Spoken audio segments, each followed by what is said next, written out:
Hello everyone, welcome to Trividya academy.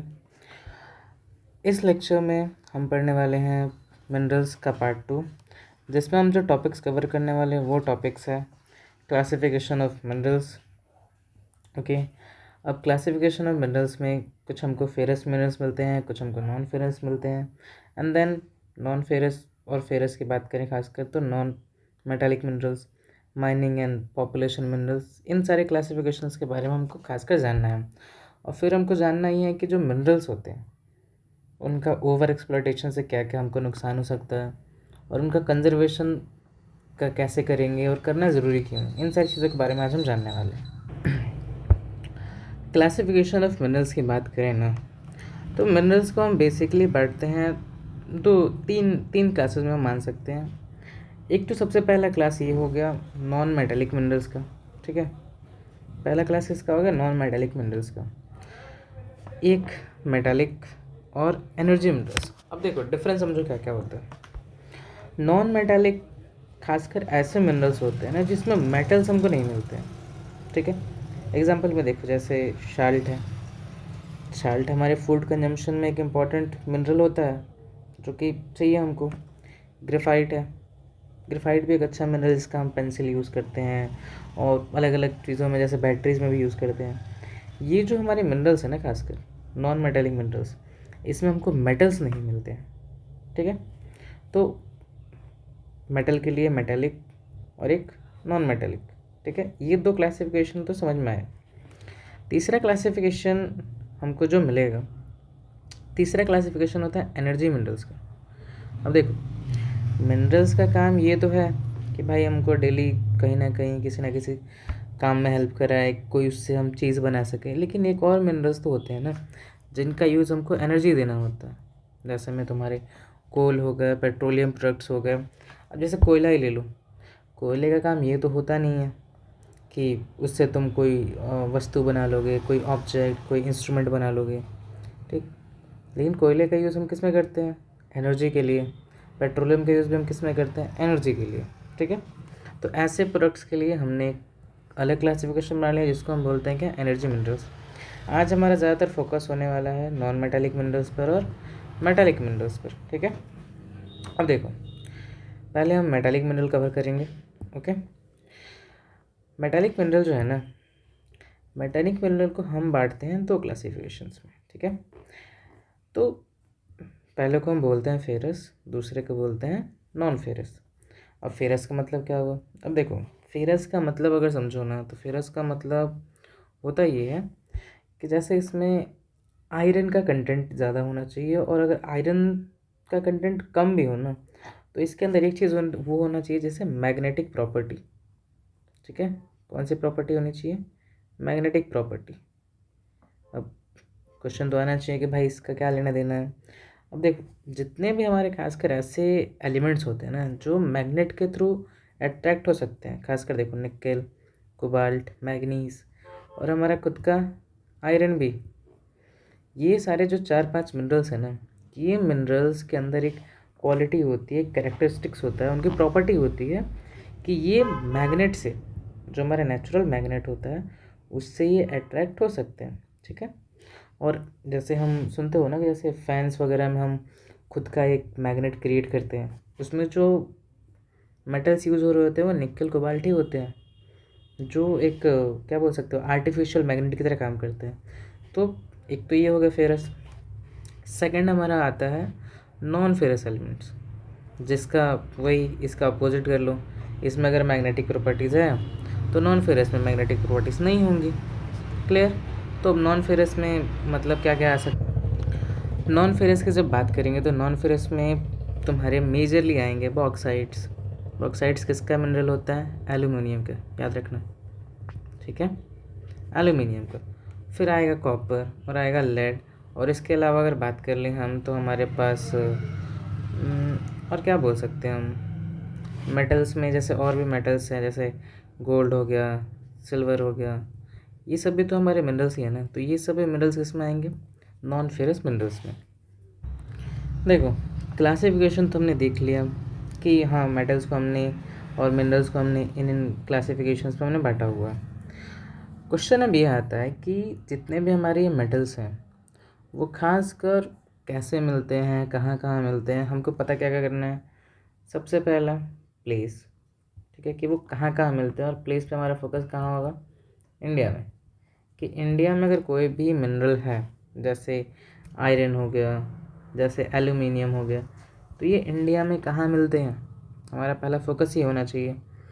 और अगर बात करें तो प्लेस के बाद बोल सकते हो कि ये किस किस फॉर्म्स में हमको मिलते हैं, ठीक है। जैसे अगर कोल की खासकर हम बात करते हैं ना, कोल की, तो कोल हमको 3-4 फॉर्म से मिलता है, जिसमें सबसे अच्छा कोल बोल सकते हो एंथ्रासाइट होता है, ठीक है, एंथ्रासाइट। फिर इसमें बिटुमिनस भी होता है, ठीक है। फिर इसी में तुम्हारा पिट भी होता है, और एक और कैटेगरी है, एग्जैक्टली लिख लो। 4 कैटेगरीज के हमको कोल्स मिलते हैं। तो ये भी हमको जानना है कि अगर कुछ मिनरल्स हैं तो वो सारे मिनरल्स किस किस फॉर्म में हमको मिलते हैं। चलो देखो, सबसे पहले हम शुरू करते हैं किससे। सबसे पहले हम शुरू करते हैं फेरस मिनरल्स से, ठीक है। फेरस मिनरल्स से हम जब शुरू करेंगे तो हमको पता ये चलता है कि फेरस मिनरल्स में हमको क्या मिलता है, आयरन कंटेंट। इनके से ज़्यादा हमको क्या मिलता है, आयरन कंटेंट। और इनका यूज़ तो पता ही होगा ना, ऐसे जितने भी प्रोडक्ट्स में जो आयरन मिलेगा, ज़्यादातर आयरन का यूज़ हम किस में करते हैं, जिसमें heavy heavy metals, strong metal से काम हो, जैसे ये स्टील की रॉड्स बनाने में। तो इन सारे वर्क में हम फेरस मिनरल्स का यूज़ करते हैं, ठीक है।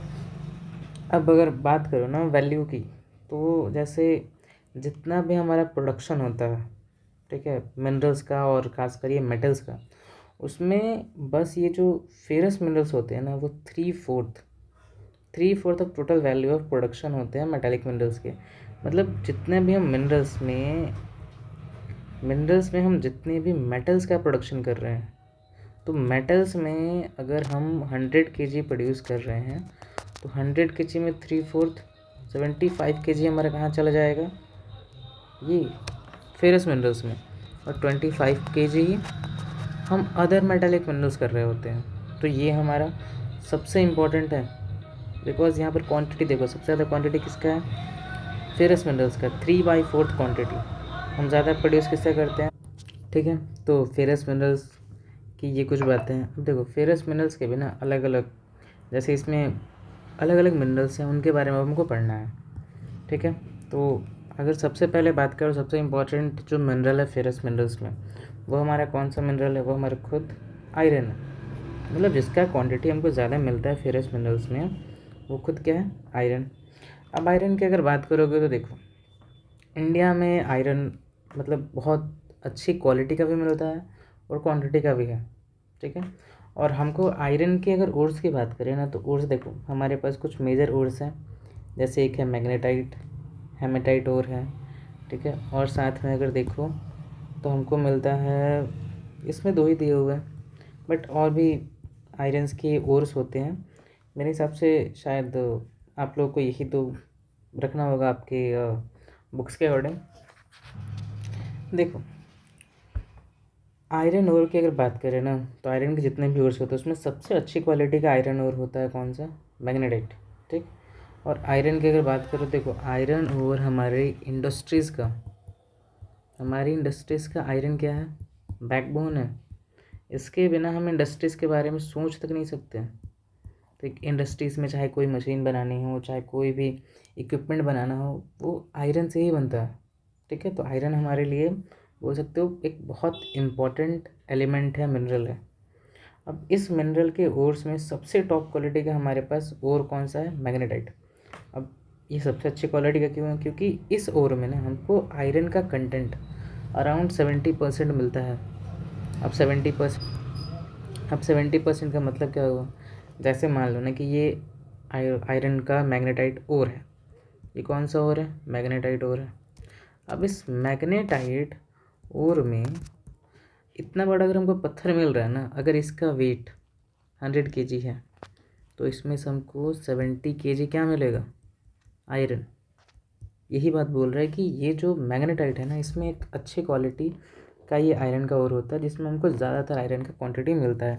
और सेकंड नंबर पर बात करो टॉप का, तो सेकंड क्वालिटी बोल सकते हो हेमेटाइट का होता है, जिसमें थोड़ा सा लो क्वांटिटी में बोल सकते हो मिलेगा, जैसे 50 to 60% ही हमको मिलेगा। देखो हमको याद क्या क्या रखना है इसमें। हमको इसमें याद रखना है सबसे पहले ये कि मैग्नेटाइट और हेमेटाइट किसके ओर हैं, आयरन के। दूसरा, मैग्नेटाइट या फिर आयरन में बोल सकते हो, मैग्नेटिक प्रॉपर्टीज़ दोनों में होगा, ठीक है। और ये कितना क्वांटिटी मैग्नेटाइट में होता है, इतना ही हमको याद रखना है।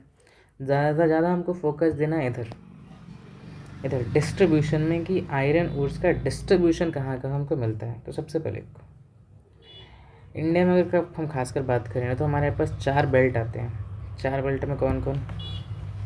सबसे पहले हमारे पास उड़ीसा और झारखंड का बेल्ट आता है, ठीक है। उड़ीसा और झारखंड का बेल्ट आता है।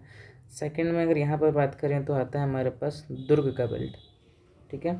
और थर्ड नंबर पर बात करें तो क्या आएगा, कर्नाटका, आई थिंक, हाँ भाई कर्नाटका के आसपास का रीजन है, ठीक है। और ये हमारा किसका रीजन है, महाराष्ट्र का। हमारे पास ये 4 बेल्ट मिलते हैं जहाँ पर आयरन का मेजर प्रोडक्शन होता है, ठीक है। अब इन्हीं के बारे में हम देखते हैं। सबसे पहले देखो, उड़ीसा झारखंड बेल्ट के बारे में जो बात करते हैं ना, तो उड़ीसा झारखंड, जब हम उड़ीसा झारखंड बेल्ट की बात करते हैं ना, तो उड़ीसा झारखंड बेल्ट में कुछ माइंस हैं, इंपॉर्टेंट माइंस हैं। उन माइंस पे सबसे इम्पोर्टेंट माइंस है बादामपुर माइंस, ये कहाँ पर है, उड़ीसा में। मयूरभंज और केदुझार, ये जो माइंस हैं ये सब कहाँ है, उड़ीसा में।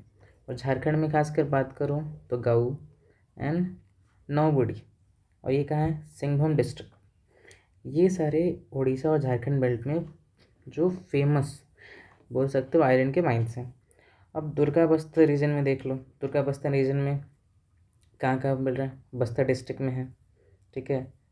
बिलाडीला range of hills of Bastar district, यहाँ पर हमको मिलता है। और ख़ासकर बात करो तो इस रीजन से ना, खासकर देखो, अब यहाँ से हमारे लिए आसान होता है, यहाँ से हमको आसान होता है क्या, एक्सपोर्ट करना दूसरी कंट्रीज़ में, जैसे जापान हो गया, कोरिया हो गया। इन कंट्रीज़ को आयरन की ज़रूरत पड़ती है तो हम सीधे एक्सपोर्ट करते हैं यहाँ के माइन से। देखो हमारा तीसरा बेल्ट कहाँ आ रहा है, कर्नाटका में।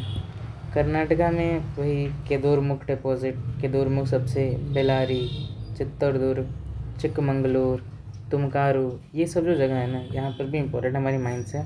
और कर्नाटका की बात करें तो यहाँ पर इंडिया का one of the largest reserve of iron ores मिलता है। फोर्थ पर हमारा महाराष्ट्र गोवा बेल्ट आएगा। महाराष्ट्र गोवा बेल्ट की बात करें तो खासकर गोवा स्टेट में भी हमको मिलेगा आयरन के ओर्स। और रत्नागिरी डिस्ट्रिक्ट ऑफ महाराष्ट्र, यहाँ पर आयरन के ओर्स हमको मिलते हैं। अब देखो क्या है, ये कुछ फेमस रीजन्स हैं। मयूरभंज, ओके, मयूरभंज, केदूरगंज, बिलाडिया, ये सारे जो रीजन्स हैं ना, इनको याद कर लेना कि कहाँ कहाँ पर और किस किस स्टेट्स में है, ये इंपॉर्टेंट है। अब आयरन ओर के अगर प्रोडक्शन की बात करें ना स्टेट वाइज, तो सबसे ज़्यादा आयरन ओर का प्रोडक्शन हमारा कौन सा स्टेट करता है, वो है Orissa. Orissa top producer, around 56%। Data कब का है, 24-25 रिसेंट डाटा है ये। रिसेंट डाटा के अकॉर्डिंग सबसे ज़्यादा टॉप प्रोडक्शन कौन कर रहा है, उड़ीसा।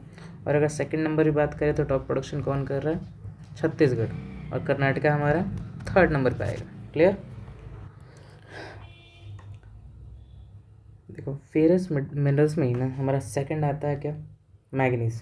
अब मैग्नीज, अब हमको जब आयरन से स्टील वगैरह बनाना होता है तो स्टील बनाने में एक तो हमको कार्बन चाहिए होता है आयरन के साथ, और उसमें थोड़ा सा क्वांटिटी में मैग्नीज भी मिलाते हैं, ठीक है।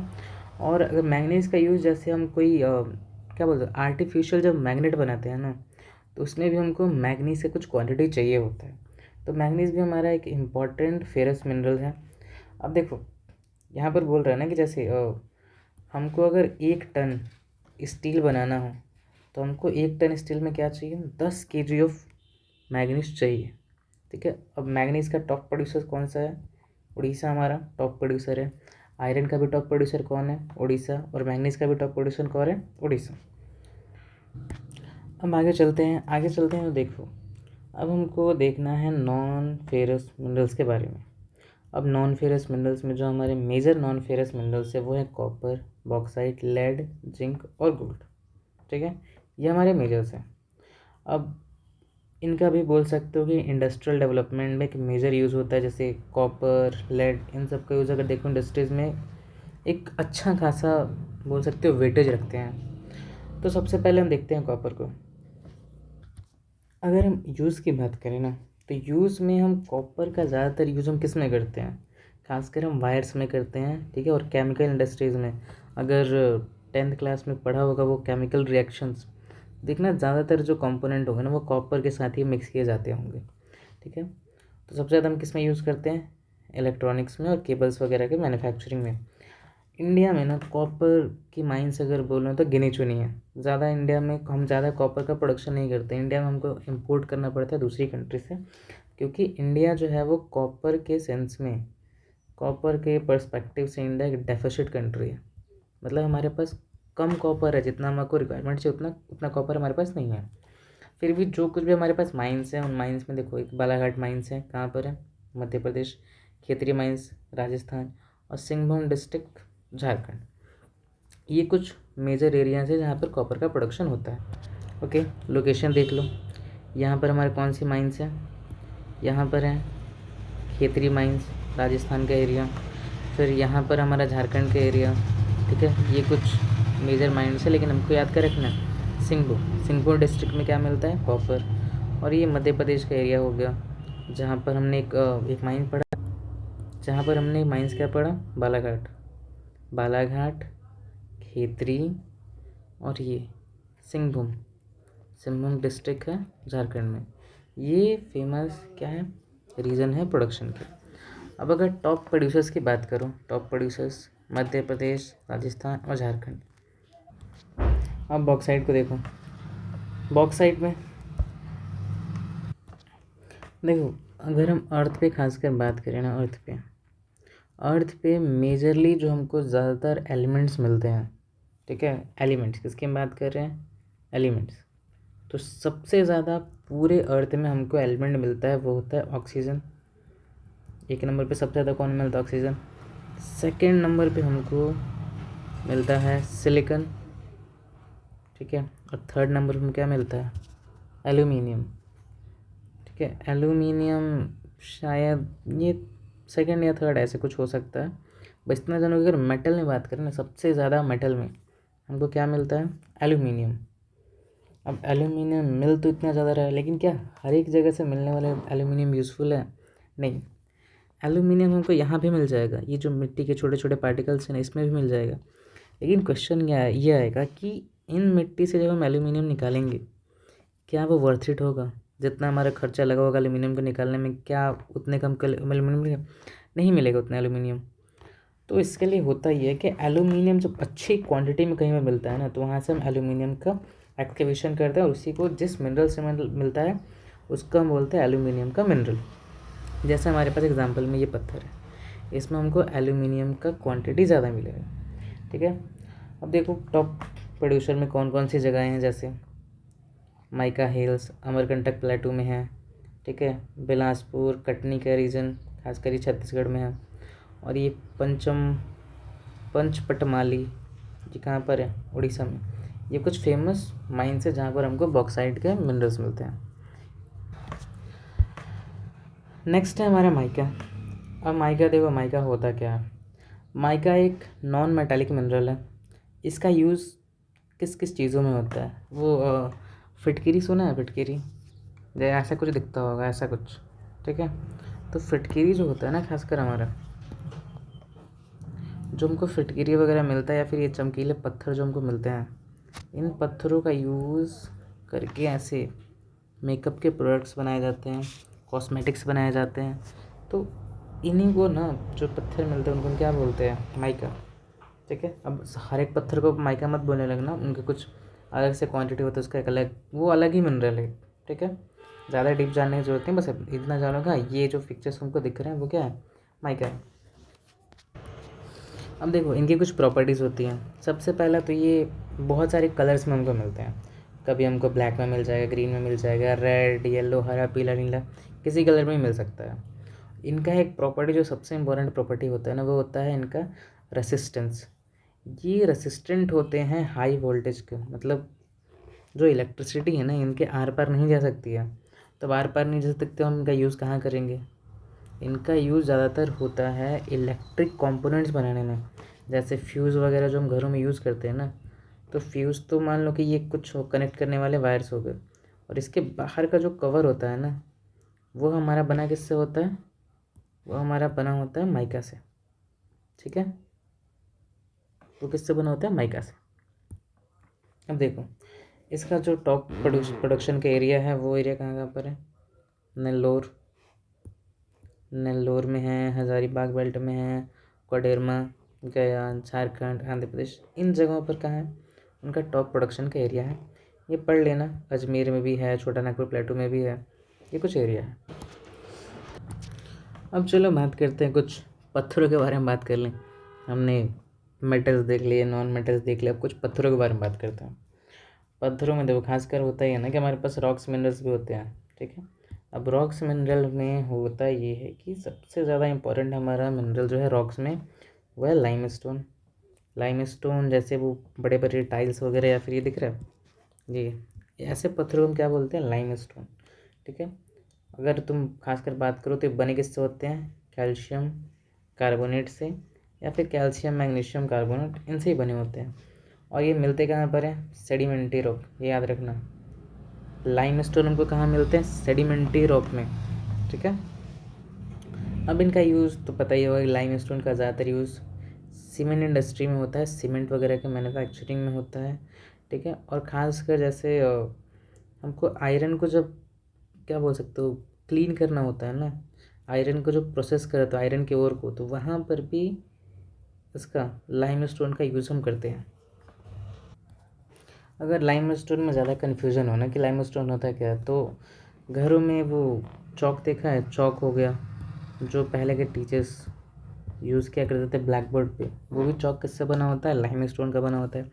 जो घरों पे हम वाइट पेंट करते हैं ना, वाइट पेंट, वो भी हमारा किससे बना होता है, लाइमस्टोन से ही बना होता है। तो ये भी हमारा एक इम्पॉर्टेंट मिनरल हुआ कि नहीं। इसका भी यूज़ हम डेली लाइफ में एक बहुत ज़्यादा क्वांटिटी में कर रहे हैं। अब देखो, जितने भी मिनरल्स हैं हमारे, वो सारे मिनरल्स को हमको अर्थ से बाहर निकालने के लिए माइनिंग करना पड़ेगा। और जब भी हम माइनिंग करते हैं ना, माइनिंग के साथ साथ बहुत सारे नेगेटिव कॉन्सिक्वेंसेस भी जुड़े होते हैं।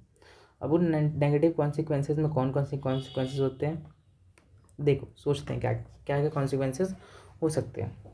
अब सबसे पहले कॉन्सिक्वेंस की बात करें, ऑब्वियसली पोल्यूशन।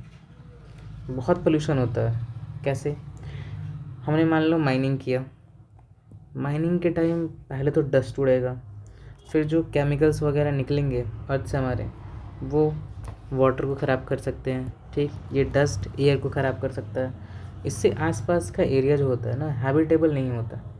ठीक है, फिर फिर जब माइनिंग वगैरह कंटिन्यूस चलती रहती है ना, तो क्रिएट होता है नॉइज़ पोल्यूशन और एयर पोल्यूशन। कंटिन्यूसली अगर चलता रहा तो वहाँ पर हमेशा ड्रिलिंग की आवाज़ आती है रहेगी। ठीक है, ब्लास्ट की आवाज़ आती रहेगी, क्योंकि हमको निकालना कहाँ से, पत्थरों से है। ठीक, तो पत्थर को तोड़ने के लिए हम क्या करते हैं, ब्लास्ट करते हैं डायनामाइट वगैरह का यूज़ करके। तो noise pollution, air pollution, water pollution और सॉइल पोल्यूशन भी बोल सकते हो, ऐसे पोल्यूशन हमको देखने को मिलते हैं। अब इससे इतने सारे पोल्यूशन हो रहे तो डेफिनेट सी बात है, इससे बीमारियां भी फैलेंगी। तो इससे खासकर जो है ना, इनहेलिंग बीमारियां फैलती हैं, जिन बीमारियों से सांस लेने में हमको प्रॉब्लम होती है, लंग इन्फेक्शन हो सकता है। ठीक है, अब देखो माइनिंग करना है तो हम कहाँ करेंगे माइनिंग्स, जंगलों में, जंगलों में या फिर माइन जहाँ भी हमको मिनरल मिले ना, वहाँ पर हम माइन करेंगे। और माइन करने के लिए छोटा एरिया तो हमको चाहिए नहीं, बहुत लार्ज एरिया चाहिए होता है। और लार्ज एरिया जब हम करेंगे तो हमको पब्लिक को, पीपल को वहाँ से हटाना पड़ेगा। ठीक है, तो हमको अगर माइनिंग इतना दूर में करना है तो हमको लगभग में इसके आसपास के लोगों को तो हटाना पड़ेगा ना। और यहाँ के लोग जाएंगे कहाँ, उनको कहीं और सेटल कराना हो, कहीं और रहने के लिए घर देना होगा। तो डिस्प्लेसमेंट ऑफ पीपल का भी एक सबसे बड़ा खतरा है। और अगर यहाँ पे पीपल नहीं है और हम जंगल में कर रहे हैं भाई, तो इतने हरे भरे जंगल हैं जो ऑक्सीजन का एक प्राइमरी सोर्स बने हुए हैं, उन जंगलों को काटना पड़ेगा। डिफॉरेस्टेशन, डिफॉरेस्टेशन का खतरा हमारे ऊपर है। अब हम जंगल जब काटेंगे तो जंगल काटने के साथ ऐसा तो नहीं कि बस वहाँ पे पेड़ पौधे ही थे, उनके साथ साथ वहाँ पर बहुत सारे जानवर, जंगली जानवर रह रहे होंगे, वो भी तो बेघर हो जाएंगे, कहाँ जाएंगे बेचारे वो। अगर हम उनका जंगल काटेंगे तो वो आकर हमारे घर में रहेंगे फिर।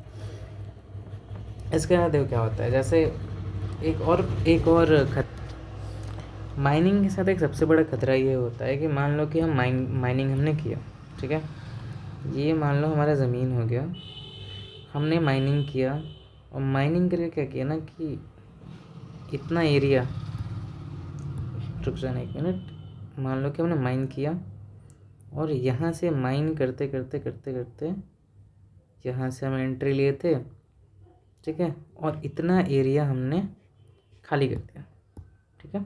अब खाली जब करेंगे तो होगा यही, इतना एरिया हमने क्या कर दिया, खाली कर दिया। अब इतना एरिया ब्लैंक पड़ा है, गलती से किसी दिन धरती गुस्सा हुई, अर्थ को लगा कि नहीं भाई बहुत अत्याचार हो गया, और गलती से अगर अर्थक्वेक आया, ठीक है, अर्थक्वेक आएगा तो ये सारा ऊपर का पार्ट क्या होगा, कोलैप्स करेगा, और ये जैसे ही कोलैप्स करेगा तुम बताओ, ये पूरा एरिया गड्ढा हो जाएगा नहीं, ठीक। ये जो लैंड जो कोलैप्स है ना, उसका भी खतरा एक बना रहता है माइनिंग की इंडस्ट्रीज़ में, ठीक है। और ख़ासकर अगर बात करो ना, जैसे कुछ मिनरल्स हैं, अगर हम पेट्रोलियम का माइनिंग कर रहे हैं तो क्या पता कि ड्रिलिंग के टाइम ही कहीं आग लग जाए, तो पेट्रोलियम का जो माइन होगा यहाँ पर तो फायर ब्रोकआउट हो जाएगा ना। और अगर पेट्रोल नहीं हुआ, कोल के बारे में सोचो, अगर इसके नीचे पूरा कोल ही कोल भरा हुआ है, ठीक है, हमको इस सरफेस के नीचे अगर पूरा कोल ही कोल भरा हुआ है और गलती से आग लग गई, तो नीचे तो पूरा कोयला जल ही रहा होगा, उससे हमेशा गैसेस निकल रही होंगी। गैसेस में कौन सी gas, carbon dioxide, carbon monoxide, इससे फिर आपको पॉल्यूशन बढ़ता रहेगा। अब इन सारे नेगेटिव चीज़ों को रोकने के लिए हमको सोल्यूशंस भी तो ढूंढने पड़ेंगे। ऐसा तो है नहीं कि बस बात कर ले कि क्या क्या नेगेटिव चीज़ें हो रही हैं तो उसको लेकर छोड़ दें। अब सोल्यूशंस के बारे में बात करते हैं। देखो सोल्यूशंस में प्राइमरी अगर हम सोल्यूशंस की बात करें तो सोल्यूशंस ये हो सकता है ना कि जैसे ये सारे सोर्सेज क्या है, लिमिटेड है, फाइनाइट है, अनलिमिटेड तो है नहीं धरती पर, इनका भी एक लिमिट है। तो माइनिंग करने से अच्छा है ना कि हम ज़्यादातर फोकस किस पर दें, रिसाइकलिंग पर। जैसे हमने कुछ मेटल्स यूज़ किए, वो अब रिसाइकल कर लिए, बेकार हो गए, उनको रिसाइकल करो, फिर से प्रोसेस करो और फिर से उनका रीयूज़ करो, ताकि माइनिंग पर हमको ज़्यादा डिपेंडेंट ना होना पड़े और माइनिंग हमारे साथ में चलता रहे। लेकिन हम जो कुछ भी करें, एक सर्वे कर लें कि हाँ यहाँ पर माइनिंग होगा तो हमको कितना लॉस होगा, कितना हमको फॉरेस्ट काटना पड़ेगा, कितने लोगों को हटाना पड़ेगा, जो कुछ भी हो ना वो एक पूरा जियोलॉजिकल प्रोसेस को ध्यान में रख के किया जाए। और वो भी ध्यान में रखा जाए कि अगर कल को यहाँ पर कोई नेचुरल इवेंट होता है तो क्या लैंड कोलैप्स करने का डर है, इन सारी चीज़ों को ध्यान रखना पड़ेगा। और देखो माइनिंग में खासकर अगर हम बात करें ना, तो जो माइनिंग हम कोल के लिए कर रहे हैं, ठीक है, कोल और पेट्रोलियम के लिए जो माइनिंग कर रहे हैं, उसका तरीका ये हो सकता है भाई कि एनर्जी की नीड्स ही चेंज कर दो। अगर हम कोल और पेट्रोल की जगह हम रिन्यूएबल सोर्स ऑफ एनर्जी का यूज़ करें, ठीक है, वैसे सोर्स का एनर्जी का रिन्यूएबल सोर्स ऑफ एनर्जी जो कि हमको सोलर पावर से मिलती है, ठीक है, विंड पावर से मिलती है, हाइड्रोलॉजिकल पावर से मिलती है, उनसे मिलता है, उसका यूज़ करें तो हमको इन सब की माइनिंग करने की ज़रूरत ही नहीं है। अब क्वालिटी ऑफ मिनरल्स, वही कि मतलब यही चीज़ें हैं। अब बोल रहा है कि high grade of minerals lead to their depletion, ये पॉइंट्स ठीक ही हैं, मुझे नहीं लगता कि इस पॉइंट पे कुछ मिलेगा। जो मैंने बताया ना उस पर ज़्यादा ध्यान देना, ठीक है। उन तरीक़ों से हम माइनिंग से जो भी नेगेटिव कॉन्सिक्वेंसेस आ रहे हैं उससे हम निपट सकते हैं। उसके अलावा अगर बात करें तो वही सस्टेनेबल डेवलपमेंट, जो एक एक बहुत ही सस्ता या चीप लाइन बोल सकते हो, जहाँ भी हमको कंजर्व करना होगा सस्टेनेबल डेवलपमेंट लगा दो कि भाई हमको अपनी नीड्स भी ध्यान रखनी है और आने वाली जनरेशन्स की भी नीड ध्यान रखनी है, तो सस्टेनेबल डेवलपमेंट पे हम ध्यान देंगे। फिर जुडिशियस यूज़, कितना यूज़ करना है, ऐसा तो नहीं कि हमको ज़रूरत है कम रिसोर्सेज की और हम यूज़ किए जा रहे हैं ज़्यादा रिसोर्सेज, ठीक है, रिसाइकलिंग पर हमको ध्यान देना है। और सब्स्टिट्यूट ढूंढो कि सब्स्टिट्यूट हम क्या क्या ला सकते हैं। जैसे आयरन है तो क्या आयरन की हमको हमेशा ज़रूरत है, क्या उसकी जगह पर हम फाइबर यूज़ कर सकते हैं। अगर फाइबर यूज़ कर सकते हैं तो ठीक है भाई, फाइबर यूज़ करो, फिर से उसको पिघला कर फिर से फाइबर बना लेंगे, ठीक, माइनिंग करने की ज़रूरत नहीं है।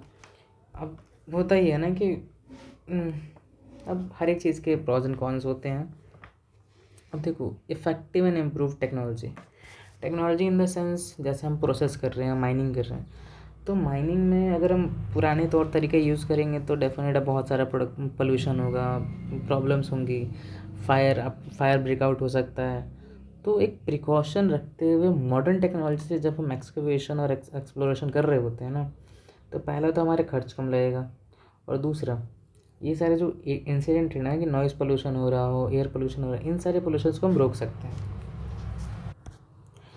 ओके, तो आज के टॉपिक में इतना ही रहने देते हैं। अगले लेक्चर्स में मेरे अकॉर्डिंग वो लास्ट ही होगा। ये चैप्टर, एक और लेक्चर बचा है, उस लेक्चर के बाद ये चैप्टर क्लोज हो जाएगा। जाओ एक काम करो, बुक पढ़ो। बुक में कुछ चीज़ें हैं जो पहले तो लेक्चर में जो बातें मैंने समझाई हैं उस पर ध्यान देना थोड़ा, और जाकर बुक एक बार रीडिंग करो। बुक रीडिंग करने के साथ साथ कॉन्सेप्ट दोबारा से रीजनरेट होते रहते हैं, क्रिएट होते रहते हैं, और अंडरस्टैंडिंग बिल्डअप होती है। Okay, thank you, bye.